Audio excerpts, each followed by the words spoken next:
नमस्कार, मसला देख रहे हैं आप और मैं हूं आपके साथ सपना दीपक मद्देशिया। हरियाणा चुनाव के नतीजों को लेकर कांग्रेस रिजल्ट दे से पूरी तरह से शॉक में है। कांग्रेस को यकीन था कि इस बार हरियाणा में 100% कांग्रेस की सरकार बनेगी, लेकिन नतीजों ने कांग्रेस पर गहरा धक्का दिया। कांग्रेस ने नतीजों को लेकर सवाल उठाए और बुधवार को हरियाणा कांग्रेस के अध्यक्ष उदय भान ने बड़ा दावा करते हुए दीपक बाबरिया के फोन पर आए मैसेज का हवाला देते हुए कहा कि हरियाणा के 14 विधानसभा क्षेत्रों के ईवीएम में छेड़छाड़ की गई है, जिसके चलते कांग्रेस को हरियाणा में हार का सामना करना पड़ा। और अब कांग्रेस ने इस पूरे मामले में पंजाब एंड हरियाणा हाईकोर्ट में याचिका दायर कर दी है। और वहीं हरियाणा कांग्रेस अध्यक्ष और होटल से पार्टी के उम्मीदवार रहे उदय भान ने हाईकोर्ट में याचिका लगाई है। उन्होंने कहा कि उनकी तरफ से अनैतिक चुनावी गतिविधियों को लेकर हाई कोर्ट में आज याचिका दायर की गई है। तो वहीं हरियाणा कांग्रेस पार्टी के लीगल सेल के चेयरमैन की अगर बात कर ले तो केसी भाटिया ने भी इस बात की पुष्टि करते हुए कहा कि उदय भान की तरफ से चुनाव में गड़बड़ी को लेकर अपनी याचिका लगाई गई है। और इसी के साथ आपको बता दें कि शुक्रवार को भी चुनाव में हारे कुछ पार्टी उम्मीदवारों की तरफ से भी ऐसी ही याचिका दाखिल की जाएगी। माना जा रहा है कि कांग्रेस के 10 या फिर इससे ज्यादा हारे उम्मीदवार जिन्हें चुनाव में गड़बड़ी की आशंका है वो भी अपनी याचिका हाईकोर्ट में दाखिल कर सकते हैं। तो वहीं बुधवार को हरियाणा कांग्रेस अध्यक्ष उदय भान ने आरोप लगाया था कि ईवीएम हैक करने के बीजेपी ने वोट चुराया है और इस संबंध में उन्होंने हरियाणा प्रभारी दीपक बाबरिया के मैसेज का जिक्र किया था। और इस पर बीजेपी के प्रदेश अध्यक्ष मोहनलाल बडौली ने कांग्रेस पर पलटवार किया और कहा कि कांग्रेस को बताना होगा कि जिन 37 जगह पर कांग्रेस उम्मीदवार जीते हैं क्या उन जगहों पर ईवीएम ठीक थी। बीजेपी अध्यक्ष मोहनलाल बडौली ने कहा कि कांग्रेस ने लोकतंत्र को हमेशा कमजोर करने का काम किया है। इस प्रकार की भविष्यवाणी तो कई एग्जिट पोल ने भी की थी, जिसमें बताया गया था कि कौन सी पार्टी कितने सीटों के साथ जीत रही है। कांग्रेस के भी विधायक 37 जगह जीते हैं, लेकिन कांग्रेस ने उनकी जीत पर लोगों का आभार नहीं जताया। कांग्रेस को जो लोगों का मैंडेट मिला है उसका सम्मान करना चाहिए। तो ये बड़ा बयान दिया जा रहा है बीजेपी प्रदेश अध्यक्ष की तरफ से, जहां कांग्रेस ने सबसे पहले चुनाव आयोग पर आरोप लगाया, फिर ईवीएम में गड़बड़ी के आरोप लगाए। तो देखिए, ईवीएम को लेकर लगातार सियासत का जो बाजार है वो गर्म होता हुआ नजर आ रहा है। लगातार आरोप पे आरोप लगाए जा रहे हैं। और इस बीच आपको बता दें कि अब कांग्रेस हाईकोर्ट का रुख कर चुकी है, जहां पर 14 सीटों पर हुई धांधली को लेकर कांग्रेस हाईकोर्ट पहुंची हुई है। देखिए, क्योंकि कांग्रेस झूठ बोलती है उसका पर्दाफाश हो गया है और अब कांग्रेस के ऊपर आने वाले समय के अंदर कोई विश्वास करने वाला नहीं है, क्योंकि कांग्रेस अब इधर उधर की बातें करती है, ये हुआ है वो हुआ है, हुआ कुछ नहीं है, क्योंकि लोग उनके कार्यकलापों को देख रहे हैं। जब उनके कार्यकलाप ऐसे हैं कि वो लोगों के विरुद्ध हैं तो कांग्रेस पार्टी हताश में है। कांग्रेस पार्टी पूरी बैकफुट पर है, निराश है और क्योंकि उसकी गलत नीतियों के कारण उसके ऊपर कोई घास नहीं डाल सकता।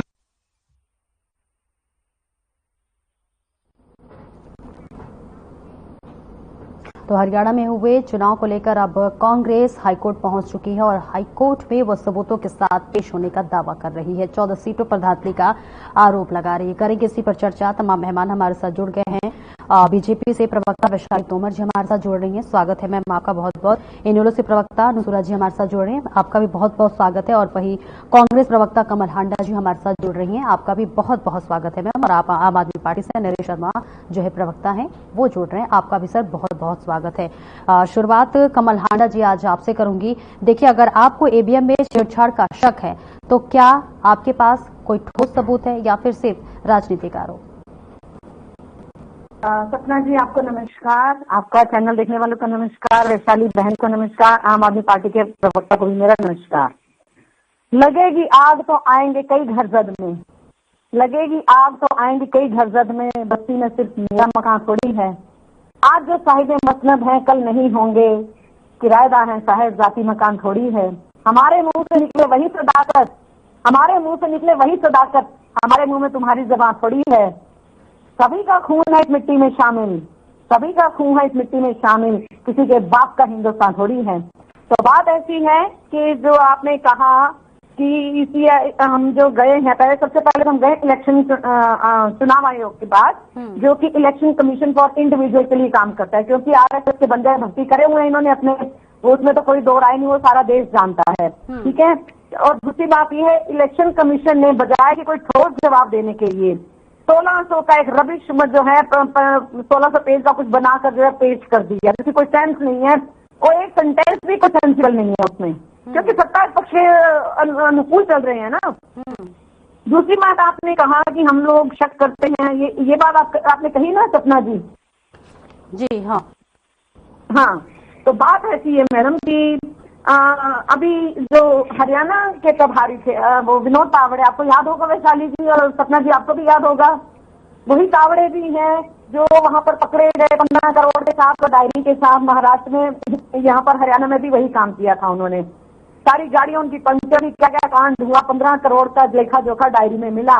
हाथ जोड़कर कैसे निकले वहां के, ठाकुर जी ने निकाला कि भाई चलो कोई बात नहीं कर देते हैं, निकाला गया हमको वहां से, महिलाएं भी थी साथ में। और दूसरी बात एक और पूछना चाहूंगी मैं आपके चैनल के माध्यम से कि ये वही वाले नरेंद्र मोदी है ना जो गुजरात के सीएम हुआ करते थे, या कोई और है? वही वाले नरेंद्र मोदी है ना? वैशाली जी आप बताइएगा जरा, कोई और तो नहीं है? तब तो कहते थे जी पढ़े लिखे देशों में बैलेट पेपर से चुनाव होता है, लोग यूं देखते हैं ना पढ़ के उसके बाद ठप्पा लगाते हैं, ये उनका वक्तव्य था। अब ईवीएम से क्यों हम फेविकोल का जोड़ लगाकर चिपके हुए, जरा मुझे समझाएं। और जहां पर ईवीएम बनती है, एक बेंगलोर में बनती है और एक दूसरी संस्था भी है जो बनाती है, जो हमारे द्वारा ही खड़ी किया गया था, PSU, उसमें भी बनती है। उनसे जब कुछ मांगो आरटीआई के माध्यम से, वो उनसे पूछो कि आपको कैसी मशीन है क्या नहीं, हमें दो, वो देते नहीं है। दूसरा वो कहते हैं कि हमें जैसा सरकार कहते हैं हम वैसा बना देते हैं। और वहां के बोर्ड ऑफ डायरेक्टर्स में भी ये गुजराती और आरएसएस भरे हुए हैं, ये भी आपकी जानकारी के लिए बता दूं। अब अगर ईवीएम इलेक्शन कमीशन जो इंडिविजुअल के लिए काम करता है, जब वो हमें 99% बैटरी चार्ज पाई जाती हैं, जिनको कि नहीं होना चाहिए, क्योंकि दूसरी जो ईवीएम मशीन थी 40-50% या 60% तक मैक्सिमम चार्ज थी, और इलेक्शन कमीशन वालों ने ये भी बताया कि वो रिचार्ज नहीं करते, उनको छेड़ते नहीं है। ठीक है, तो फिर वो 99% कैसे चार्ज रहेगी, तो हम सवाल क्यों ना उठाएं उस पर। दूसरी बात, सीसीटीवी कैमरा और लाइटें बंद कर दी गई रिवाड़ी में 40 मिनट के लिए, तो हम सवाल क्यों ना उठाएं, क्यों 40 मिनट के लिए वो सब बंद किया गया। और हमने वो वीडियो भी देखी है जहाँ पर ईवीएम अंदर लाई जा रही है और ले जाई जा रही है, क्यों ना हम सवाल उठाएं। तीसरी बात, जो चंडीगढ़ में छोटे से मेयर के चुनाव में घपला हुआ, ऑन कैमरा हुआ, सुप्रीम कोर्ट में मामला गया, छोटे से मेयर के चुनाव के लिए निरस्त कर दिया फटाफट, और कैमरे की तरफ देख रहा है अनिल मसीह जो इनका भाजपा का ही कोई अधिकारी था, तो हम शक क्यों ना करें, आखिर में उसको सजा हुई। अच्छा, और दूसरी बात, चोरी पकड़ी गई और सजा भी काट रहे हैं। सैनी जी ने 7 तारीख को कहा कि जी सारी व्यवस्थाएं हो गई, हम सरकार बनाने जाए, तो हम सवाल क्यों ना उठाएं। जब 5 अक्टूबर को वोट पड़ते हैं तो पड़ते हैं 61.19%। 7 तारीख को आते आते वो 67.9% कैसे हो जाते हैं, इसका जवाब आप मुझे लेकर दीजिए, तो हम शक क्यों ना करें, हम सवाल क्यों ना उठाएंगे हम पर। कमल जी, एक और महत्वपूर्ण सवाल उठाएंगे, एक और महत्वपूर्ण सवाल उठाएंगे, हम हारेंगे तब भी सवाल उठाएंगे। और सबसे बड़ी एक बात, आप साफ के साथ काउंटिंग क्यों नहीं करवाते, ताकि आप इसमें गैप ले रहे थे, ताकि आप बेईमानी कर सके, घपलेबाजी कर सके, क्योंकि सारा तंत्र आपका, ये जनतंत्र की जीत नहीं थी, ये जनतंत्र की जीत नहीं थी, तंत्र की जीत थी, जो आपने पैसे बांटे और जो आपने लोगों को डराया धमकाया, पहले यहाँ तक की स्याही तक लगा दी गई, हम सवाल क्यों ना करें। अच्छा, सीजेआई को बाहर निकालते हैं, अभी रुक जाइए जरा, विशाल जी रुक जाइए। सीजेआई को जब इलेक्शन कमीशन ने बात चली कि कौन 3 लोग होने चाहिए, हमेशा ऐसे ही होता है कि एक सत्ता पक्ष का, एक विपक्ष का और एक सीजेआई बीच में होते हैं। इन्होंने अगले दिन अध्यादेश लाकर उसको सीजेआई को बाहर क्यों निकाला, तो हम सवाल क्यों ना उठाएं, हम शक क्यों ना करें। शक क्यों, हम लोग सबूतों के साथ गए हैं, बकायदा हम लोग सबूतों के साथ गए इलेक्शन कमीशन के पास, लेकिन क्योंकि उसने सुननी नहीं है, इतनी हजारों कंप्लेंट्स पड़ी हैं इलेक्शन कमीशन के पास। अभी भी विनोद तावड़े को भी बचाने वाले कौन है, इलेक्शन कमीशन वाले बचाने वाले हैं। आपको एक चीज और बताना चाहूंगी सपना, कि 50,000 से ऊपर किसी के यहाँ कोई ट्रेवल कर रहा है, 50,000 से ऊपर किसी के पास मिल जाए तो उसको पकड़ लिया जाता है, भैया इसका हिसाब दो। वहां पर जो बाकी तो लिफाफों में डल चुका था 15 करोड़ का जो है लेखा जोखा था उस डायरी में, तो इन्होंने वहां पे जो है क्यों बांट रहे थे नोट, मुझे बताएं। नोट और वोट आपके लिए कर रहे थे, आप वहां पर हम बात क्यों ना करें। आप ठीक है, सवाल जवाब दे करते हैं हमसे, दीजिए बड़ी जी, अच्छी कमल जी, बात जवाब है, दे हम दीजिए करते वैशाली हैं। तोमर जी। आप जरा इनसे भी अगर इन सवालों का जवाब लेकर देंगे सपना जी तो मुझे बड़ा अच्छा लगेगा। जी, जवाब दे रही हैं। देखिए, ईवीएम को लेकर भी सवाल उठाए जा रहे लगातार। वैशाली जी, जवाब दे दीजिए। कमल जी बोल रही थी कि सत्ता के अनुकूल है ईवीएम, और दूसरे सवाल ये था कि जो तमाम तरह के आरोप लगाए गए, 40 मिनट के लिए कैमरा बंद कर दिया गया।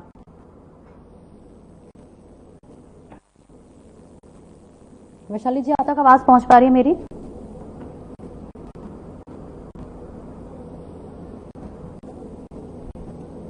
वैशाली जी, आप तक आवाज पहुंच पा रही है मेरी? मुझे आ रही है। आप मुझे सुन पा रही हैं सपना जी? जी, मैं सुन पा रही हूँ वैशाली जी, मुझे आपकी आवाज आ रही है। और सबसे पहले आपको सादर नमस्कार, और मेरे साथ जुड़े प्रवक्ता कमल जी, नरेश जी और अनु जी को भी सादर नमस्कार। हरियाणा की जनता को राम राम जी। मैं इनके मैंने बड़े अच्छे से उनकी बात को सुना और बिना उन्हें बीच में इंटरप्ट करते हुए मैंने उनके सारे आरोपों को बखूबी सुना, और एक एक करके मैं सारे आरोपों का उनका जवाब देना चाहूंगी। जी बिल्कुल, जिस तरह से इन्होंने कहा, देखिए मैं सकारात्मक तौर से, क्योंकि जनता भी इसको सुन रही है तो वो खुद ही एनालिसिस करे सारी चीजों का, इसलिए मैं एक एक करके चीजें बता रही हूँ।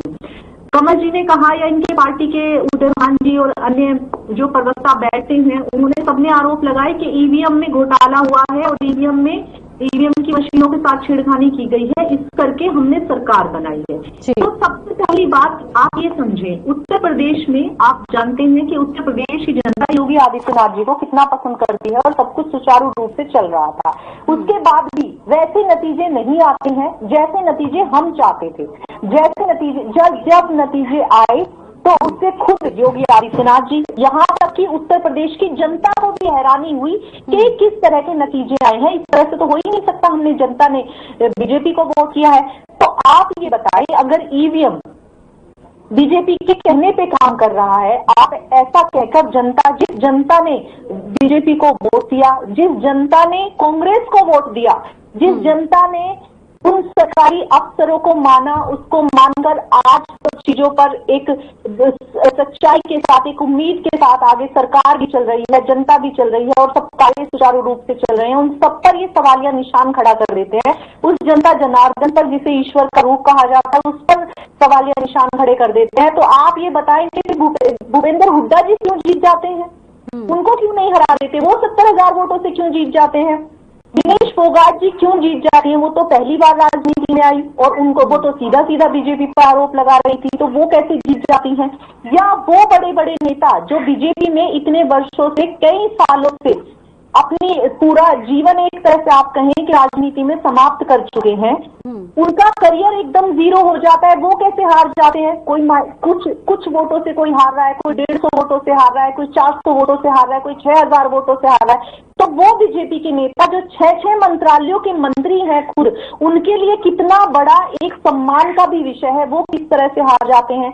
तो ये ऐसी बातें हैं, ये इस तरह की बेबुनियाद बातें हैं कि जो उन सरकारी तंत्र पर बैठे हैं उनके लिए भी कितना अपमानजनक ये चीजें हैं, ये खुद सोचने का विषय है कि इतनी चीजें जहां पर जब इनकी सरकार बन जाती है। आप देखें, हिमाचल में अगर ईवीएम की बात होती तो हिमाचल में कांग्रेस कैसे बन जाती है, कांग्रेस को किस तरह से वोट मिल जाती है। या यहाँ भी हार और जीत का अगर पैमाने पर अगर देखा जाए सपना जी, तो 40% से ऊपर कांग्रेस को वोट मिली है। वो इन्हें क्यों मिली है? फिर अगर सब कुछ ईवीएम के हाथ में था तो क्यों इन्हें वोट मिली है? पिछली बार क्यों गठबंधन में सरकार बनी, या जो केंद्र में सरकार बनी वो क्यों गठबंधन में, एनडीए में बनी? अगर सब कुछ ईवीएम, सारा कुछ प्रशासन, सबूत के साथ कांग्रेस तो अगर बीजेपी के हाथ में होता, आज आप देखें सपना जी, इतना ट्रांसपेरेंट है चीजें, इतनी ज्यादा विजिबल है चीजें कि अगर एक बात भी कहीं किसी को कह दी जाती है तो वो कैमरे में रिकॉर्ड हो जाती है। इतनी बड़ी बड़ी चीजें हो जाती हैं, क्या इतनी आसानी से हो जाती हैं? कहीं पे लाइव जाना एक परिक्रिया हो सकती है, एक सुचारू रूप से जो चीजें चलती हैं वो हो सकती है। क्या उसकी वजह से ये सारी प्रशासन को झूठा बता देंगे, सारे लोकतंत्र को, सारी जनता को, सबको सब बिल्कुल एकदम बेकार कर देते हैं? आप देखें कि इन्होंने जब बैठकर चैनल पे कुछ इनके प्रवक्ता ने, जब कांग्रेस हारी तो उन्होंने खुद, मुझे याद है कि कई प्रवक्ताओं ने इस बात को माना कि हमें जनता ने 40% से ऊपर वोट दिया है, हम जनता को सर माथे रखते हैं और हमारी शैलजा जी, हुड्डा जी की आपसी कलह से हम हार गए। ये इस बात को नहीं एडमिट करेंगे कि अगर हुड्डा जी और शैलजा जी की इस तरह से लड़ाई नहीं होती, अगर हुड्डा जी के बेटे सिर्फ अपने प्रचार में बिजी नहीं होते, अगर इनके कैंडिडेट जिन कैंडिडेट्स को इन्होंने वोट दिया है, इन्होंने टिकट दिया है, जब वो वोट मांगने जा रहे हैं तो वो खुद कह रहे हैं कि हम बीजेपी की तरह बिना पर्ची खर्ची नौकरी नहीं देंगे भाई, हम तो जनता को लूटेंगे, हम तो पैसे लेंगे, पहले अपना घर भरेंगे, फिर अपने रिश्तेदारों का घर भरेंगे, तब जाके हम कुछ देखेंगे। इस बात से कमल जी भी सहमत होंगी, क्योंकि वो वीडियो आपके पास भी है, मेरे पास भी है, कमल जी के पास भी है और सारी हरियाणा की जनता के साथ साथ इस देश की जनता के पास भी है कि इन्होंने कैसे लोगों को टिकट दिया। इन्होंने ऐसे लोगों को टिकट दिया जो कह रहे हैं सीधा सीधा रैलियों में, भाषणों में, जिन्हें विदेशों पे भी सुना जा रहा है कि हिंदुओं को प्याज की तरह फोड़ देंगे। तो जो हिंदू इन्हें वोट दे रहे हैं उनमें से कुछ तो लोग ऐसे होंगे जो ये मान रहे होंगे कि बताइए इस तरह से कर रहे हैं, ये किस तरह से नहीं मानते हैं कि राहुल गांधी जी पार्लियामेंट में जाकर कहते हैं कि हिंदू हिंसावादी है, हिंदू आतंकवादी है। तो कुछ तो लोगों की मन स्थिति बदली होगी। जब लास्ट स्टेज पर चुनाव आता है, शैलजा जी अचानक गायब हो जाती हैं, शैलजा जी को सम्मान पूर्वक कहीं भी आप देखिए प्रचार में दिखाई नहीं देती है, तो ये अपनी खामियां कहीं भी स्वीकार नहीं करेंगे।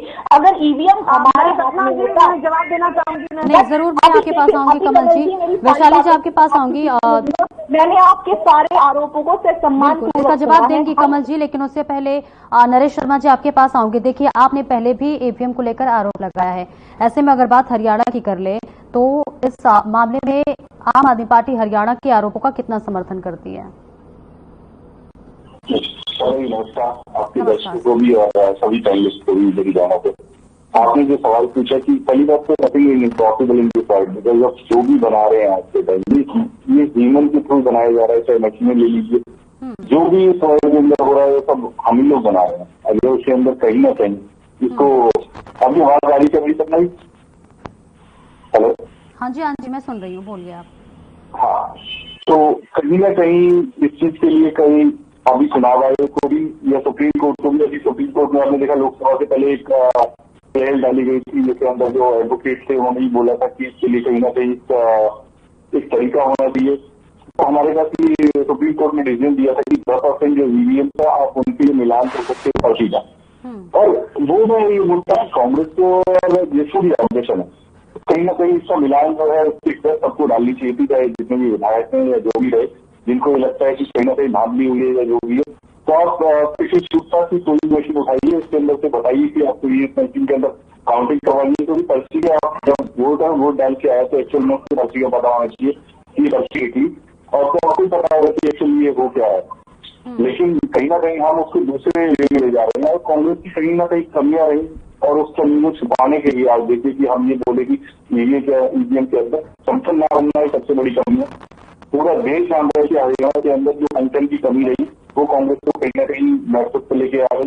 संसद के बाद में जो इनके नेता है आपस में गुटबाजी के लिए, तो भूपेंद्र सिंह हुड्डा जी आज तक कांग्रेस पार्टी की संसद नहीं खड़ा हो पाए, क्योंकि उनको सिर्फ अपना पद चाहिए, अपनी ही जिम्मेवारियां अपने बेटे के लिए रखी, खुद के लिए रखी। कहीं ना कहीं जो कार्यकर्ता है वो बेचारा इधर उधर तितर बितर रहा, उनको चाहे अभी कि ब्लॉक का होगा, जिला का होगा, कहीं भी प्रदेश के अंदर जिन नेताओं को जिम्मेवारी, जो एक होता है कि जिम्मेवारी होती है, तो आप उससे सवाल जवाब पूछ सकते हो कि आपने अपने चुनाव के अंदर कैसे किया, कि आपके एरिया के अंदर ही चुनाव में गड़बड़ी हुई है, जो भी है आपकी वजह से उसको एक रेलेवेंसी होती है कि आप उसके सवाल जवाब कर सकते हैं। लेकिन कहीं ना कहीं कांग्रेस अपनी गलती को छुपा के और ईवीएम के पर सारा ठीक है, हो सकता है कहीं ना कहीं सीटों पर उनके लिए हम कह सकते हैं, जो अभी बिल्कुल ये बात भी सही है कि भूपेंद्र सिंह हुड्डा जी 70,000 वोट लेके आ रहे या और भी क्योंकि बीजेपी के लीडर्स भी आ रहे हैं, तो कहीं ना कहीं इस चीज के लिए क्लियर करना चाहिए। और अगर ये है तो हम जो भी है, अगर कांग्रेस भी चाह रही है या जो भी इंडिया लेवल से पाए, तो सब लोगों को मिलकर इसके लिए चुनाव आयोग को एक रिक्वेस्ट करनी चाहिए कि एटलीस्ट ओपन हाउस में ये होना चाहिए कि आप मशीनें दे दीजिए सभी पार्टीज के लीडर को, दे दीजिए जो भी नेशनल पार्टीज है,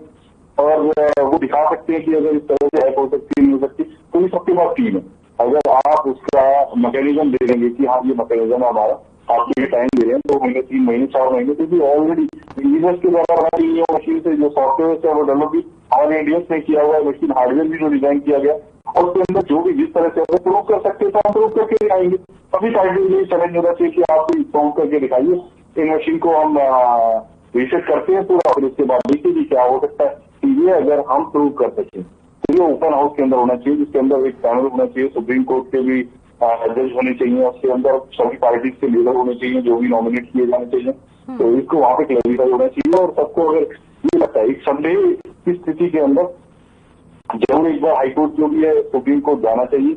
लेकिन अभी जो है हरियाणा के अंदर जो हुआ कहीं ना कहीं कांग्रेस की गलतियां रही और उसको स्वीकार करना चाहिए। मैं ये मानता हूँ कि कांग्रेस पार्टी को भी, और कहीं ना कहीं हम अलायंस के अंदर भी थे तो अलायंस के अंदर भी ये कमियां रही कि हम लोग अलायंस के अंदर नहीं लड़े, तो दोनों तरफ से ये रही। और कांग्रेस ने सिर्फ भूपेंद्र सिंह हुड्डा ने ये अलायंस में लिया। सबको बताते हैं हरियाणा भी चाह रहा था, बदलाव चाह रहा था, लेकिन उसके लिए कहीं ना कहीं जिम्मेवारी कांग्रेस पार्टी की तरफ से रही। तो इस चीज के लिए अभी हम बोलते रहे कि मशीनों के लिए जो भी है लीगल प्रोसेस होना चाहिए। ऑलरेडी चल रहा है, सुप्रीम कोर्ट में उनकी केस फाइल हो चुका पहले, तो ये सब चलता रहेगा आगे, क्योंकि सरकार बन चुकी है। जो भी है लीगल क्या होने वाला है वो तो आगे बताएगा हाईकोर्ट से। ये बताइए। अनुसुरा जी आपके पास आऊंगी। बात ईवीएम देखिए, अब कांग्रेस जो है हाईकोर्ट पहुंची हुई है, तमाम सबूतों को जो है पेश करने की दावा भी कर रही है। ऐसे में इनेलो ईवीएम विवाद पर कितना सपोर्ट कर रही है? आपको सभी दर्शकों को और सभी समर्थकों को नमस्कार आपका। इसमें कोई तरह नहीं है कि जैसे राज्य में देश में चुनाव होते तो बहुत गठबंधन की मूवमेंट आती है, बहुत सोशल मीडिया पे भी देखते हैं हमने, बहुत वीडियो वायरल होते हैं कभी के मशीन में 4 दिन ज्यादा है, कभी कोई एयर नहीं मिलता है, कभी कोई एयर नहीं मिलता है। लेकिन मेरा जो मानना ये है कि किसी देश के किसी पुलिस स्टेशन से कभी कोई एयर नहीं मिलता हो सकती है। देश बहुत बड़ा है और गड़बड़ियाँ होती है, और मैं या हमारी पार्टी की ईवीएम के कांग्रेस के पक्ष में नहीं है, लेकिन इसका ये बिल्कुल मैं नहीं कहूँगी कि इसका इसलिए भाजपा के सामने आना चाहिए। ऐसा नहीं है, ईवीएम के तीसरा तोड़ना किसी से मुश्किल नहीं, ईवीएम की गड़बड़ियाँ पाई जाती है और ये बहुत स्वागत करती है कि कांग्रेस पार्टी ईवीएम की लड़ाई को हाईकोर्ट में लेके गई है। ये बहुत अच्छा किया कांग्रेस ने। अगर आपको गड़बड़ियाँ लगती हैं आप लेकर लड़ाई लड़ेंगे, लेकिन ये कहना कि ईवीएम की वजह से बीजेपी जीत गई, ऐसा मैं नहीं मानता। विपक्ष की कोई भी पार्टी है, चाहे वो कांग्रेस है, आम आदमी पार्टी है, हमें पसंद करना चाहिए राज्यों को, नहीं तो देना चाहिए। हाँ, गड़बड़ियाँ पाई जाती है, कोई भी नहीं, पार्टी लगी है फिर उसकी विधि होता है और चुनाव की लगी उनको अधिकार है। ये कहूँगी ईवीएम बात नहीं करना, अपनी पार्टी के चुनाव को करे, उन्होंने पार्टी को कितना नाम कर दिया, बात देते तो क्या करे, ईवीएम में गड़बड़ी नहीं है, वोटा के नाम नहीं है, तो इसमें तो बहुत उसको बात देना तो देना तो देना चाहिए और करना चाहिए। क्योंकि ये इनका पैटर्न है कांग्रेसियों का ड्रामा क्रिएट करना, बीजेपी के साथ ये दिखाना कि हमारी तगड़ी लड़ाई है, जबकि अंदर खाने हुड्डा भाजपा की ही ए टीम है। ये सारे हरियाणा को पता चल चुका है। इनको शर्म आनी चाहिए कि आपने खुद भाजपा की सत्ता लाने के लिए बिल्कुल मैं कहूंगी मुख्य भूमिका निभाई है, और अब आप ये जो ड्रामा कर रहे हो कि ईवीएम की वजह से बीजेपी आ गई, ईवीएम की वजह से नहीं आई बीजेपी आई है हुड्डा पिता पुत्र की नालायकी की वजह से, नाकामी की वजह से। जिस तरीके से इन्होंने पिता पुत्र ने हरियाणा के कांग्रेस के अंदर कोहराम मचा रखा है काफी सालों से, चाहे कुलदीप बिश्नोई हो, अशोक तंवर हो, कुमारी शैलजा हो, हर नेता को ये धमकाना, उनको इज्जत ना देना, उनको दरकिनार करना। हाँ, मैं भूल गई किरण चौधरी हो। तो अपने अपने रवैये को सुधारिए। बिल्कुल इसमें कोई दो राय नहीं है कि ईवीएम में कई जगह, कई बूथों पे, कई पोलिंग स्टेशन पे दिक्कतें मिलती हैं, गड़बड़ियां मिलती हैं, वीडियोस भी आते हैं, लेकिन ये मैं नहीं मानना क्या ये है ही नहीं। हमने लोकसभा चुनाव भी देखा है, विधानसभा चुनाव भी देखा है, और मेरे पूरे क्षेत्र का मैं गारंटी से कह सकती हूँ कि ईवीएम की वजह से कांग्रेस कोई भी सीट नहीं हारी। अपने लक्ष्य, अपनी जो हरकतें हैं, अपनी जो बेहूदगियां हैं, उनकी वजह से हारी है। और मैं कहती हूँ ऐसे ही हारते रहना। कांग्रेस हरियाणा से साफ है। ये आखिरी मौका जनता ने, हरियाणा की जनता ने कांग्रेस को दिया था। एक तरफा वोटिंग करी थी लोकसभा में, और विधानसभा में भी जो ये कह रहे थे कि कांग्रेस की लहर है, जनता भी ये सोच रही थी क्या पता भाजपा से टक्कर कांग्रेस ही ले सके। इसलिए ना चाहते हुए भी, नालायक कैंडिडेट होते हुए भी बहुत जगह सिर्फ कि हम एक तरफा वोट करेंगे बीजेपी के अगेंस्ट, बहुत लोगों ने कांग्रेस को वोट दे दिया। उसके बावजूद ये हार गए, क्योंकि इन्होंने सब सेटिंग थी। इन्होंने कैंडिडेट ऐसे उतारे कि भाजपा जीत जाए। अब ये ठीक राह फोड़ते हैं। ईवीएम पे इनको शर्म आनी चाहिए। और ये बकवास, सॉरी मेरे को ये शब्द नहीं बोलना चाहिए, लेकिन भाजपा के सामने डिबेट में ऐसे बोलेंगे जैसे पता नहीं कितनी तगड़ी दुश्मनी है। ठीक है, इसका जवाब देंगे कमल जी, लेकिन उससे पहले एक छोटे से ब्रेक का वक्त हो चला है, फौरन हाजिर होते हैं।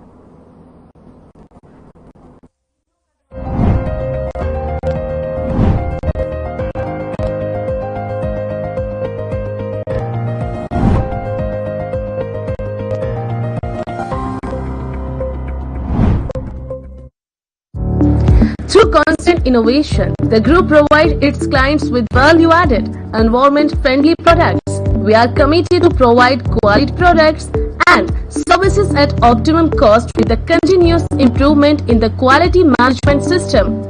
Producing high-value paper, making us India's largest producer of branded papers, fine papers and packaging broad segments. Focused on customers in all our operations.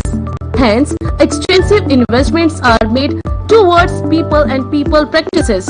KRPL was leading eco-friendly paper from agro residue. Time पे खा लेना और please bike धीरे चलाना जी।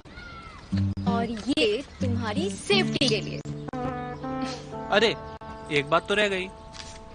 LIC? ये हमारी safety के लिए। दिल की सुनो, LIC चुनो। LIC हर पल आपके साथ।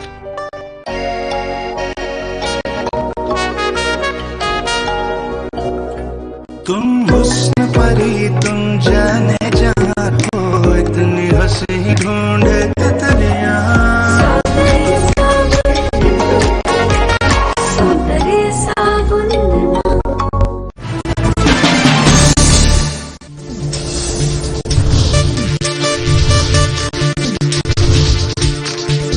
साधना इंस्टीट्यूट के छात्र हर साल नए नए जगहों पर, नए नए संस्थानों पर काम करने के लिए जाते हैं। उन्हें प्लेसमेंट मिलता है और साथ ही साथ वो संस्थानों का और साधना इंस्टीट्यूट का नाम भी रोशन करते हैं। तो अगर आप इलेक्ट्रॉनिक मीडिया, मास कम्युनिकेशन में अपना करियर बनाना चाहते हैं तो साधना इंस्टीट्यूट आपके लिए एक सबसे बढ़िया विकल्प है।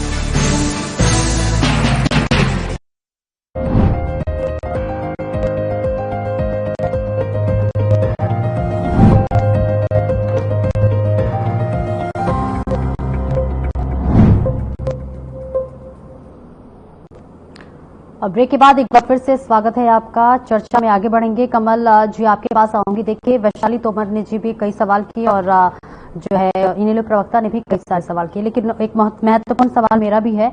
जिन 37 जगहों पर हरियाणा में कांग्रेस जीती है, कांग्रेस के प्रत्याशी जीते, वहां पर क्या ईवीएम ठीक थी? ऐसा है सपना जी, मैंने आपसे पहले भी कहा था, दोबारा दोहरा रही हूँ मैं। बाकी उसके बाद मैं इनके सवालों का जवाब दूंगी सभी प्रवक्ताओं के।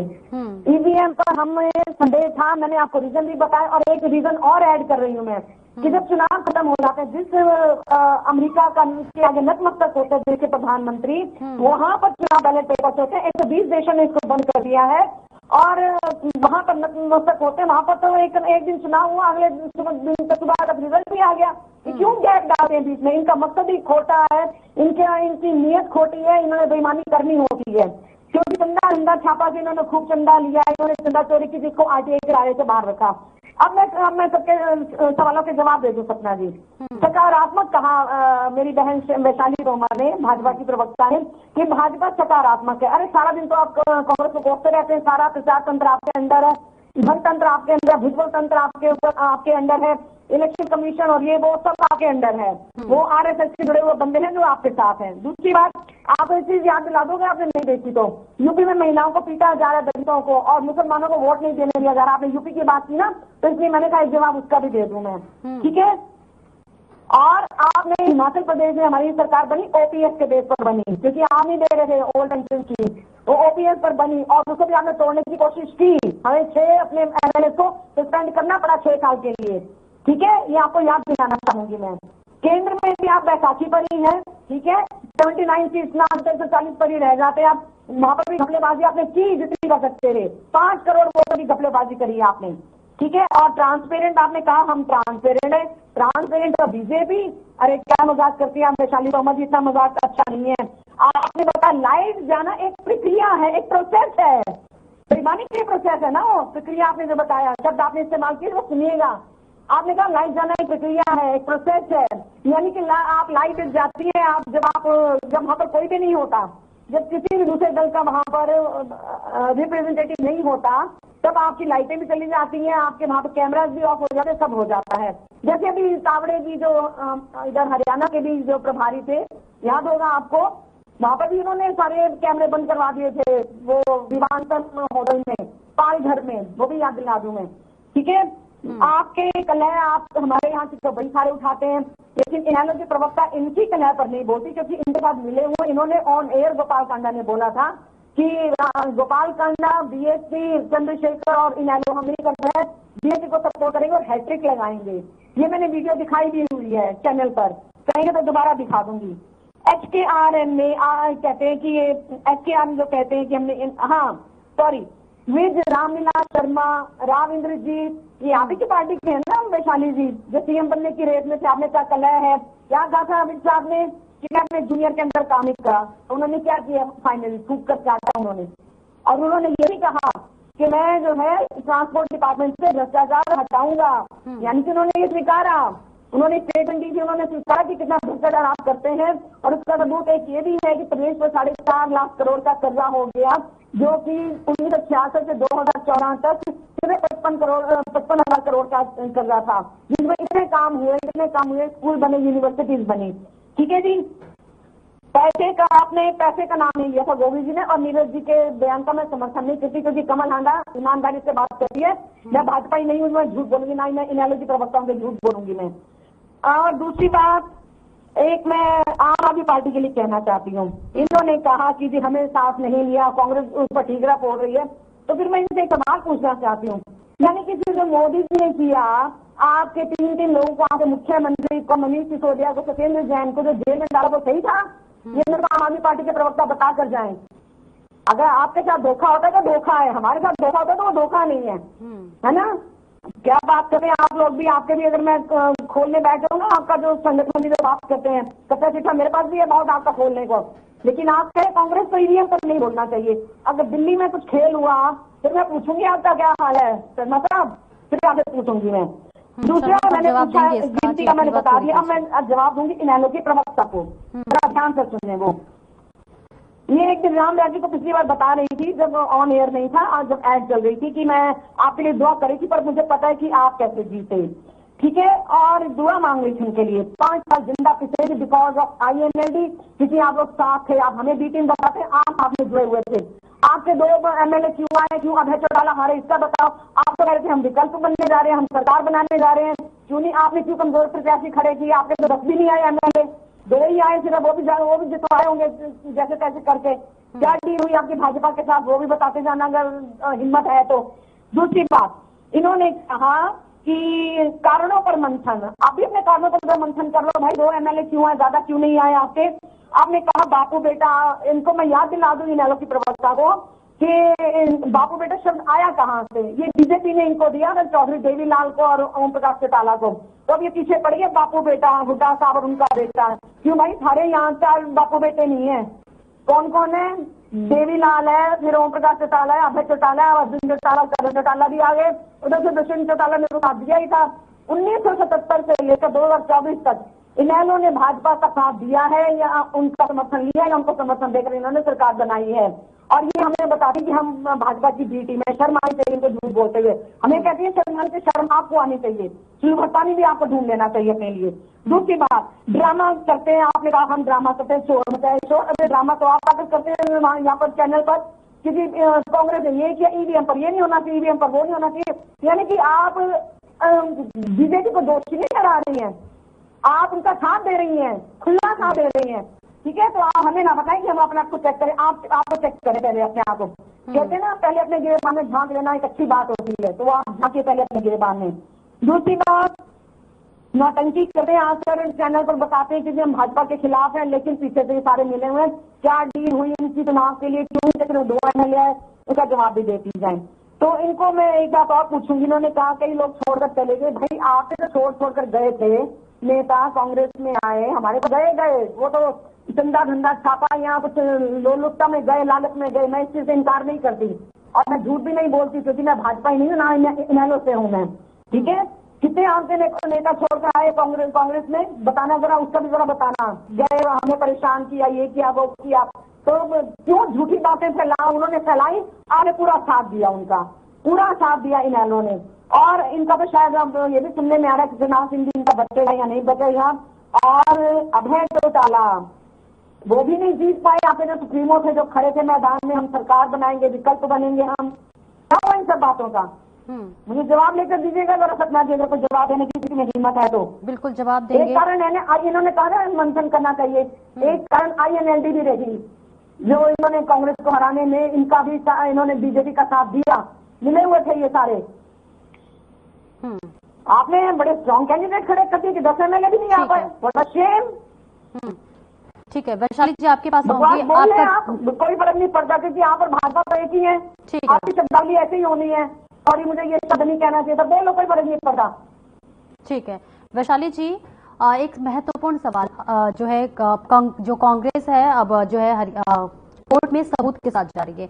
14 विधानसभा सीटों पर देखिए ईवीएम हैक का आरोप लगाया जा रहा है। अगर कोर्ट में सबूत के साथ ये दावा सच हो जाता है तो क्या बीजेपी चुनाव फिर से कराने के लिए तैयार है? कि सपना जी, अगर कोई सबूत होते तो आपको क्या लगता है कि वो अब तक सामने नहीं आ गए होते? अगर सबूत होंगे तभी तो आएंगे ना, लेकिन जब कोई सबूत ही नहीं है तो कैसे सामने आएंगे? ये सिर्फ झूठ की राजनीति कर रहे हैं। भोली भारी जनता को देखिए, कमल जी आपने इतने सारे आरोप लगाए और आप इतना बोले, मैंने एक शब्द का जवाब कमल जी आऊंगी आपके पास, वैशाली जी को बोल दीजिए। जी कमल जी, मैंने आपके उसमें बिल्कुल भी नहीं बोला। आपने जो कहा बिल्कुल उसको हमने तीनों ने ऐसे सुना है कि जैसे हम बिल्कुल तीनों के तीनों गूंगे हैं और हम बोल नहीं सकते। हमें ऐसे सुना है। आप भी सुन लीजिए, कमल जी सुन लीजिए, कमल जी सुन लीजिए, तो आप भी उसी तरह से सुने जैसे हमने आपको सुना है। देखिए, कोई सबूत होते सपना जी तब तक सामने आ गए होते। और बिल्कुल मैं तो कहती हूँ बहुत अच्छी बात है, आप जाए, इवन 2014 से आपने जो सबूत इकट्ठे कर रखे हो सबको लेकर जाएं। कोई सबूत होंगे, कहीं कोई खामी होगी, तभी तो हम लोगों को डरने की आवश्यकता होगी। ना हमने कोई गलत काम किया है और ना ही हमें डरने की आवश्यकता है। आप जाएं और बहुत बेहतर तरीके से जाएं। कहीं ऐसा ना हो कि ये सबूत जो इकट्ठे कर रहे हैं, दिखा रहे हैं, ये अपनी हिमाचल की और अपनी सरकारों के 2014 से पहले इन्होंने इकट्ठे करे हुए होंगे कि इन्होंने किस तरह से काले कारनामे किए हैं, किस तरह से इन्होंने जनता सरकार बनाई है, तब कोई क्यों नहीं आ पाया। तो वो कहावत है एक कि उल्टा चोर कोतवाल को डांटे। इनके रग रग में बेईमानी है, झूठ है, इसलिए कोई संस्कार नहीं है। इन्होंने तो जिन कैंडिडेट को टिकट दिए वो खुद आके जनता के सामने बोल रहे हैं। भोली भाली जनता पागल नहीं है, इन्होंने जनता के सामने खुद कहा है, खुद इन्होंने ऐसे एडमिट किया है कि हम तो सरकार में सिर्फ जनता को लूटने के लिए आ रहे हैं। हम तो सिर्फ इतनी नौकरियों पे इतने पैसे लेंगे, हम इतनी नौकरियों पे इतने लेंगे, खुली भर्ती करेंगे, खुली छूट करेंगे। सारी वीडियो वायरल हुई है विधायकों की। तो इनको सिर्फ झूठ बताना है। इन्होंने ना ही तो इनका कोई भी ऐसा मार्गदर्शन है, ऐसा नेतृत्व है जो जनता के विकास की बात करता है, जनता के आगे बढ़ाने की बात करता है। आप देखें विनेश फोगाट जी गायब हैं। वहां से विधायक तो बन चुकी है, लेकिन जनता उनको ढूंढती हुई घूम रही है, जनता ढूंढती हुई घूम रही है, वो दिखाई नहीं दे रही है। और अब क्या है, महाराष्ट्र और झारखंड के नतीजे आने वाले हैं। इनको पता चल चुका है कि ये वहां भी नहीं जीत रहे हैं, इसलिए इन्होंने ईवीएम का रोना पहले से ही होना शुरू कर दिया है। और कुछ भी नहीं है, हम तो कह रहे हैं, पूरे हाथ जोड़ के विनती कर रहे हैं, कमल जी आप प्लीज आप कहें अपनी पार्टी के आला अधिकारों से, आप कहें राहुल गांधी जी से कि अगर उनके पास कोई सबूत है तो पूरी बाद में लेकर जाए। ये तो जनता जवाब दे देती है। आजकल जनता जनार्दन है, जनता ही ईश्वर का रूप है। आप जो भी सबूत है मीडिया पर डालिए, सोशल मीडिया पर डालिए, तुरंत फैसला हो जाएगा, आंसू करने की आवश्यकता नहीं होगी। आप डाल देखिए सपना जी देखिए, ये भी नहीं बताना चाहते हैं उनको, मैसेज आया तो आप ये कुछ बताने को भी तैयार नहीं है और आरोप लगाते रहते हैं, ऐसे कैसे चलेगा बताइए। ठीक है, बताएं कि नरेश शर्मा जी काफी समय से इंतजार कर रहे हैं। नरेश शर्मा जी काफी समय से इंतजार कर रहे हैं। जी नरेश शर्मा जी, जो है कमल हांडा ने भी तमाम बातों का जिक्र किया, जवाब दे दीजिए। मैं लौटती हूँ आप दोनों के पास। ठीक नरेश जी। स्वप्ना जी, पहली बात तो कमल जी जो है ना अपने एक ही ट्रैक पे चलती रहती है, सुनना कुछ नहीं है। उन्होंने क्या बात करनी है एक्चुअल में अंडरस्टैंडिंग नहीं होती है। मैंने क्या बात बोली और क्या बात को कहा से किधर घुमा के ले गए तो कुछ समझ नहीं आया कि आपको पता है कि हम लोग अलायंस के अंदर हैं, तो उस बात के लिए क्या बोला गया मशीन के बारे में वो आपको पता है। दूसरों की कमियां निकालने में भाई होती है, बस ये सोचती रहती है कि मेरे को जो बोलना है मैं अपना स्टेट फॉर्म बोल दूँ। कहते हैं कि पहले इस पर तो सीधी चल रही है, उसके अलावा कोई भी रिश्ता होने की क्या हो रहा है। आप उस चीज को अंडरस्टैंड करो, अपनी गलतियां मानो। ठीक है, भूपेंद्र सिंह हुड्डा जी के लिए आपको ठीक है, जो आपका लगाव है आपकी पार्टी का लगाव है, जो भूपेंद्र सिंह हुड्डा आपके साथ आप एक पार्टी की प्रवक्ता है, आप भूपेंद्र सिंह हुड्डा की प्रवक्ता नहीं है, आपको ये मानना पड़ेगा। पूरा हरियाणा कहीं भी जाइए सबसे पहले यही बोलता है कि भूपेंद्र सिंह हुड्डा जी जो है इसकी हरियाणा को जोड़ने के लिए कांग्रेस पार्टी के लिए आप बता दीजिए कौन कांग्रेस पार्टी कहता है। कांग्रेस पार्टी के लिए आप एक प्रवक्ता बनाए गए हो, कांग्रेस पार्टी ने बनाए गए हैं, कांग्रेस पार्टी के लिए आपको पक्ष करना है। सिर्फ एक इंडिविजुअल भूपेंद्र सिंह हुड्डा के लिए पक्ष नहीं, क्योंकि आपके पास बहुत से नेता है, अगर उन्हीं नेताओं को लेकर चलते। आज वो खुद बीजेपी के अंदर है और वो बीजेपी के अंदर जाने के बाद भी वो पार्टी के अंदर वो जीतने चुनाव कहीं ना कहीं आपके पास होते तो वो चुनाव नहीं जीतते क्या। तो इस चीज के लिए आपने बोला कि जो और हमारे दिल्ली के नेता है उनके साथ जो हुआ ठीक है, हम लोग साथ खड़े हैं। अगर किसी के साथ गलत हो रहा है, किसी पार्टी की बात डालते हैं आपने, अगर बीजेपी गलत करती है तो सभी के साथ मिलकर सभी लोग सभी दल साथ में मिलकर उसके लिए एक्शन लेते हैं और कार्य करते हैं। उसके लिए क्या आपने ये बोला कि ईवीएम के लिए जनता को जो जवाब देना था ऑलरेडी जनता सारे जवाब दे चुकी है। अब हम जो भी है अलायंस का पार्ट के लिए जिसको भी ऑब्जेक्शन है ईवीएम के लिए सभी लोग मिलकर उसके लिए, और मैंने पहले बोला कि यार ओपन हाउस के अंदर होना चाहिए सबको आपकी मशीनों को चेक करने के लिए। आप कांग्रेस पार्टी की तरफ से बोलिए, हमारी पार्टी की जो फैसिलिटी है हमें चाहे बाहर से लेके आने पड़े, इंजीनियर लेके आने पड़े, आप लोग आपके साथ है, सब लोग चलिए मिलकर ओपन हाउस के अंदर कैसे हैक होती है वो करके खाएंगे। नहीं हुई तो फिर सबके सामने आ जाएगा जनता के बीच में। ये तो सबके लिए हम लोग हाईकोर्ट जा रहे हैं, आप लोग जा रहे हैं, सुप्रीम कोर्ट भी जाएंगे। अगर हम लोग उसको प्रूव कर सके जनता के बीच में तभी हम इसका मैसेज दे पाएंगे कि इलेक्शन में हुआ है। लेकिन अब हम फॉल्स स्टेटमेंट के थ्रू नहीं जा रहे ना कि हमारे पास जो सबूत है वहाँ पे 40 वोटों से आ रहे हैं, वहाँ पे 200 वोटों से आ रहे हैं। अभी व्यक्ति हम नहीं दिख रहे हैं कहीं ना कहीं आपके फंक्शन के लिए। आपके एक पार्ट है, एक बार बताइए आपको एज ए प्रवक्ता का कोई भी नाम अगर तब नहीं दिया जाए पार्टी के अंदर तो छोटे कार्यकर्ता थे। मैं आपको बताऊँ, मैं काफी टाइम कांग्रेस में रहा, बड़ी लीडरशिप के साथ काम किया, बहुत सारे चुनाव के साथ काम किए, लेकिन आज जितने भी मेरे कांग्रेस के मित्र रहे हैं वो पता है क्या बोलते हैं कि हमने जो 15 साल 10 साल से जो दिया कांग्रेस पार्टी के, मतलब अभी भी कांग्रेस पार्टी का जुड़े हुए हैं, लेकिन उनसे पूछिए उनकी पीड़ा जो एक ब्लॉक लेवल पे है कि जो 10 साल पहले से काम कर रहे हैं उससे आपकी पार्टी के साथ आज भी जुड़े हुए हैं, लेकिन आप उनके साथ एक पद नहीं दे पाओ।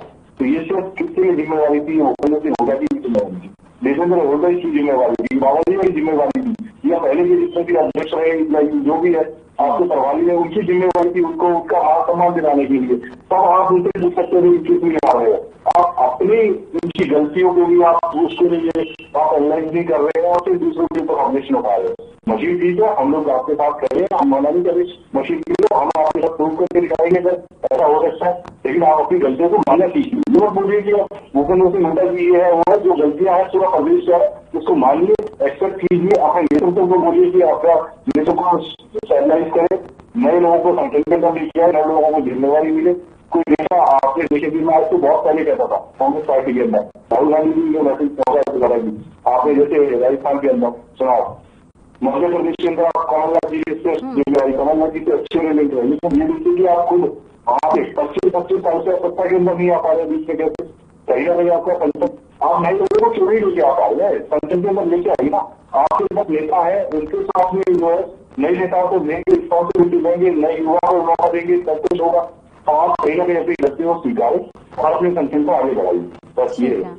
ठीक है अनुसुरा जी, देखिए जैसे कमल जी कह रही थी, देखो इनेलो प्रवक्ता जो है वो झूठ बोलने का काम करे, तमाम बातों का भी उन्होंने जिक्र किया, जवाब दे दीजिए। हालांकि कमल जी को मैं ज्यादा सीरियसली सुनती नहीं हूँ क्योंकि इनका एक पैटर्न रहता है, लेकिन दो चार चीजें मैंने नोट करी हैं। एक तो इन्होंने कहा कि अनु जी ने कहा कि बाबू बेटा ने सत्यानाश कर दिया कांग्रेस का, तो आपकी पार्टी में भी तो बाबू बेटा हैं। तो मैं यहाँ बहुत स्पष्टता से बता दूं, हमारी पार्टी के अंदर जो बाबू बेटा है वो पार्टी के हाईकमान हैं, जिनकी पार्टी है। हुड्डा साहब की तरह उधार का सिंदूर नहीं है हमारी पार्टी वाले। कांग्रेस पार्टी माँ बेटे की पार्टी है, जिसका मैं जिक्र नहीं कर रही। मैं तो ये जो हरियाणा के अंदर उधार का सिंदूर कांग्रेस हुड्डा पिता पुत्र, उनका जिक्र कर रही हूँ। कांग्रेस पार्टी हुड्डा बाप बेटा की नहीं है, गांधी परिवार की है। और पार्टी का हाईकमान तो होता है मैडम। उसके बाद उन्होंने कहा कि आपने भाजपा का समर्थन कभी लिया कभी दिया। मेरे को एक ये वो बता दें मौका जब भाजपा की सरकार बनी हो और इनेलो ने समर्थन दिया हो, एक मौका बता दे। हाँ, ये हुआ है कि इनेलो की सरकार बनी है और भाजपा के 2 4 5 जो एमएलए बनते थे वो समर्थन देते थे, बिल्कुल वैसे ही जैसे इन्होंने केजरीवाल की सरकार दिल्ली में बनवाई थी। उसी केजरीवाल की जो इतने सारे पर्चे शीला दीक्षित के खिलाफ लेके घुमा करते, और जिस पार्टी का जन्म ही कांग्रेस के खिलाफ हुआ था, उस पार्टी की सरकार इन्होंने बनवाई। तो ये किस मुंह से बोलते हैं, थोड़ी तो मर्यादा रखिए। उसके बाद इन्होंने कहा कि हम तो ईवीएम की वजह से हारे। हर हल्के में इनके कैंडिडेट प्रेस कॉन्फ्रेंस कर रहे हैं, हर हल्के में इनके प्रत्याशी प्रेस कॉन्फ्रेंस कर रहे हैं कि हमें तो हमारी ही पार्टी ने लूट लिया, हमें तो अपनों ने लूटा, गैरों में कहाँ दम था। हमारी तो किश्ती वहां डूबी जहाँ पे हुड्डा और शैलजा का प्रेम या एक जो सामंजस्य है वो कम था। हालात जो है वो इनको कमल जी जवाब दे दीजिए, कमल जी जवाब दे दीजिए। लूट लिया और प्रेस कॉन्फ्रेंस कर करके नेता कह रहे कितना डकोगे मैडम। मैं आपकी तरह इरिटेट होके या अपना मानसिक संतुलन होके नहीं बोलती, मेरे को तो हंसी आती है कांग्रेस के हालातों पे। अरे कम से कम समय की भी देखिए हमारे पास बहुत कमी है। कमल जी छोटा सा जवाब दे दीजिए। हाँ जी, मैं ये मेरे को आम आदमी पार्टी के प्रवक्ता का ज्यादा सुनाई तो नहीं दिया। अगर आप उनकी बात दोहरा देंगे तो जवाब दे दूंगी मैं उनको। बाकी नौटंकी करने में तो ये सारे एक्सपर्ट हैं, चाहे वो प्रवक्ता हो भाजपा की। इन्होंने तो सकारात्मक के नाम पर नकारात्मक की इन्होंने राजनीति करी 2014 से। 2014 में आई थी 47 सीटें, 19 में बैसाखी पर आ गए और इन्हीं चौटालों के परिवार ने साथ दिया था, बैसाखी बने थे उनकी। ठीक है, अब तो एंटी इनकम्बेंसी थी तो बेईमानी क्यों नहीं हुई? हमारे पास सबूत है, हम सबूत लेकर गए थे इलेक्शन कमीशन के पास। इनके पेट में क्यों दर्द हो रहा है इनेलो के कि हम उसको दोष ना दे, हमको क्यों ना दे? तुम्हारी तो बननी नहीं थी तुम्हारी सरकार, इसलिए तुम्हें तो कोई दर्द नहीं है। लेकिन जनता जो 5 साल पिसेगी, जो प्रताड़ित होगी, जो किसानों को खाद नहीं मिल रही, पीटे जा रहे हैं, उनको कच्ची नौकरियां दी जा रही, तुम्हें क्या फर्क पड़ता है? तुम्हारा तो सोर्स ऑफ इनकम बना हुआ है, तुम्हारा भी बना हुआ, भाजपा का भी बना हुआ। तुम लोगों को क्या तकलीफ होगी? तकलीफ तो उसको होगी या आम आदमी के प्रवक्ता को होगी जब उसके साथ ऐसा होगा दिल्ली में अगर, तो फिर पता चलेगा उनको। और जिन्होंने आम आदमी पार्टी के प्रवक्ता ने क्या कहा मैंने सुना नहीं, लेकिन बता दूं ये भी पैसे वालों की पार्टी है। इन्होंने कुमार विश्वास जो इतना एक जैसे कह रहे हैं प्रबुद्ध व्यक्ति है, इतना अच्छा कवि है और इतना अच्छा लेखक भी है, उसको छोड़ के सुशील गुप्ता को ले आए और 2 करोड़ उससे लिया। ढाबे में बैठकर मेरे को पता है, ढाबे में बैठकर जिन्होंने डिस्ट्रिक्ट प्रेसिडेंट बनाया वो तो मुझे ना बताए कुछ भी। और आपकी वजह से एक बात और कहना चाहती हूँ आम पार्टी की वजह के प्रवक्ता को कि आज जो देश का हाल है ना, ध्यान से सुनना, जो आज देश का हाल है आपकी वजह से है। आप लाए लोग लाने के लिए आपने बैकग्राउंड तैयार कर दिया था मोदी के लिए, बैकग्राउंड तैयार किया था आप लोगों ने। इसलिए आज देश में जो कुछ हो रहा है आप जिम्मेदार है, अरविंद केजरीवाल जिम्मेदार है, समझे आप? हमारे पर उंगली उठाने से पहले 10 बार सोचना। ठीक है। इलेक्शन कमीशन से पूरे तरीके से कंप्लेंट आई है, सबूत आए हैं या नहीं आई? वैशाली तोमर ने जैसा कहा, ठीक है, सबूत लेकर तो आए। अरे भाई लेकर गए थे, चला तो पेज का वो करा दिया, बता दी उसने इलेक्शन कमीशन फॉर इंडिविजुअल ने, राजीव कुमार ने, जो RSS का बताया। आप एक तरह आम आदमी की पार्टी समय की देखिए बहुत कमी है। वैशाली जी 2 मिनट में अपनी बातें पूरी कर दीजिए। जी वैशाली जी 2 मिनट में अपनी बातें पूरी कर दीजिए। जरूर सपना जी, अब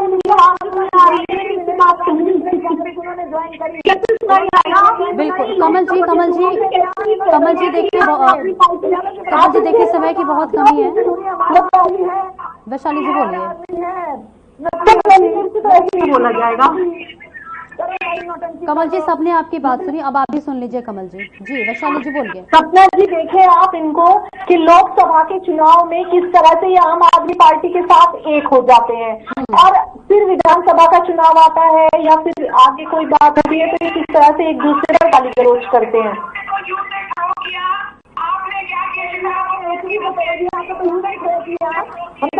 जाने के लिए चले थे, लेकिन उसमें आम आदमी पार्टी का जो कॉन्ट्रीब्यूशन इन लोगों का था, यही बताओ। तो आप ये कहना चाहते हैं कि आगे आने वाले चुनाव में आप कभी आम आदमी पार्टी में आई हैं लोकसभा की, तो आप ये कहते हैं कमल जी कि आने वाले टाइम में कभी भी आप आम आदमी पार्टी के साथ गठबंधन नहीं करेंगी, क्योंकि आम आदमी पार्टी में इतने ज्यादा धोखेबाज हैं, ढाबे पर बैठ के 200 करोड़ रुपए ले लेते हैं, यही कह रही है ना आप? मेरे मुझसे कुछ घुमाने की कोशिश ना करें, जेल में रहेंगी आप। 2 मिनट आराम करेंगी, तीनों पास की क्या फर्क नहीं, मेरे बारे में बोलेंगे नहीं, हमारी पार्टी के बारे में बोलेंगे, हमारे किसी नेता के बारे में सब चाहेंगे तो कुछ नहीं के साथ सुनेंगे, ये भी हो। ठीक है, देखिए हमारे पास समय की बहुत कमी है और इस चर्चा में आप चारों को जुड़ने के लिए बहुत बहुत शुक्रिया। देखिए विधानसभा चुनाव के बाद से अब स्थानीय निकाय चुनाव को लेकर चर्चा है और उसके बाद अब लेकिन इससे पहले ईवीएम को लेकर सवाल उठ रहे हैं। विधानसभा चुनाव संपन्न हो चुके हैं, रिजल्ट भी सबके सामने है और बीजेपी ने अपनी सरकार भी बना ली है। पूर्ण बहुमत की सरकार के साथ बीजेपी सत्ता में है, लेकिन ऐसे में कांग्रेस 14 विधानसभा सीटों को लेकर हाईकोर्ट पहुंची हुई है। हाईकोर्ट के सामने सबूत पेश किया जाएगा, हाईकोर्ट का क्या कुछ फैसला होगा इस पर सबकी नजरें बनी हुई है। फिलहाल इस चर्चा में इतना ही, दीजिए इजाजत, नमस्कार।